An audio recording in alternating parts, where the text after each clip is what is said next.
इंदौर के जावरा कंपाउंड स्थित भाजपा कार्यालय के पास स्थित शराब दुकान को हटाने के लिए कलेक्टर आशीष सिंह को पत्र लिखकर कार्यालय के समीप स्थित शराब दुकान के स्थान परिवर्तन की मांग की गई।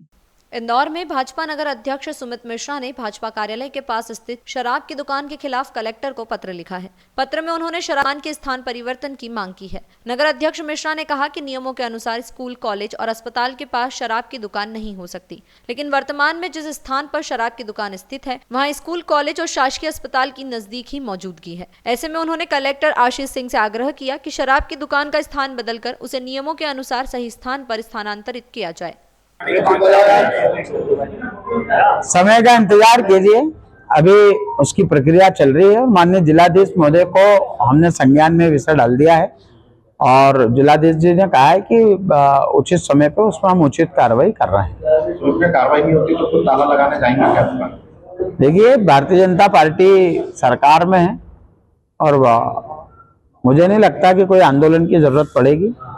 और शराब दुकान है और आबकारी नियम के तहत भी जो दुकान के पास में कोई स्कूल हो, हॉस्पिटल हो, तो मुझे लगता है कि सामने प्रकाश चंद सेठी जच्चा खाना भी है, वहाँ पर भी माताएं बहनें रहती हैं।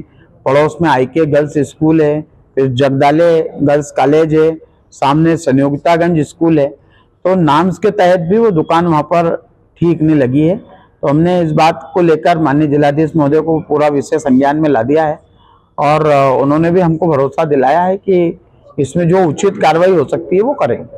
ये क्या माना जाए, जो सरकारी गाइडलाइन है उन्होंने भी काफी प्रयास किए थे पर दुकान हट नहीं पाई, आप ही की सरकार है। देखिए, पहले भी कहा था, क्योंकि उस समय टेंडर हो जाता है, कई बार प्रक्रिया हो जाती है, तो उसको हटाना, उसके नाम्स भी ऐसे हैं कि कई बार उसमें कठिनाई भी आती है। तो इस बार हमने चूंकि समय के पूर्व बता दिया है और अभी टेंडर और अभी ठेके होना बाकी हैं, तो इसलिए मुझे पूरी संभावना है कि इस बार दुकान हम यहाँ से शिफ्ट कर देंगे। मनीष शर्मा मामा ने भी 2 दुकानों को हटाने के लिए कलेक्टर को वो किया है और उन्होंने यहाँ तक कह दिया है कि दुकान नहीं हटेगी तो वे रोड पे प्रदर्शन करेंगे। ठीक है, मनीष मामा जी ने उसकी जानकारी पार्टी कार्यालय पर भी दी है और हमने उनसे भी यही कहा है कि इस पे जो उचित जगह है वहाँ पे वो अपनी बात रख चुके हैं। और आंदोलन का विषय जहाँ तक है कि नेता आंदोलन नहीं करता है, हमारा पार्षद या पार्टी का कोई विधायक पार्टी के या सरकार के खिलाफ आंदोलन नहीं करता। यदि जन आंदोलन कोई खड़ा होता है तो नेताओं को उसमें खड़ा होना पड़ता है, उनके साथ खड़ा होना पड़ता है। यदि वहां की जनता कोई ऐसा आंदोलन करेगी तो स्वाभाविक है कि पार्षद को क्या, विधायक को, सबको जाके खड़ा होना पड़ता है। एक आवेदन उन्होंने आपको और दिया था, उनकी छवि खराब करने को लेकर विधायक के कोई प्रतिनिधि है वो जो वार्ड में वो न्यूज़ फैला रहे हैं, उसमें आपको क्या करना है? मेरे पास ऐसा कोई भी आवेदन, कोई भी निवेदन अभी तक कोई प्राप्त नहीं हुआ है और ये भी भ्रामक और दुष्प्रचारी है। ये दोनों तो अभी परसों के दिन साथ में डांस कर रहे थे फागुत्सव में आप सबके साथ। आपने उसमें उनकी आपस में तालमेल करवा दिया? नहीं, पार्टी के एक कार्यकर्ताओं में बहुत तालमेल है, बहुत हमारे में प्रेम है और भाजपा पार्टी नहीं एक परिवार है।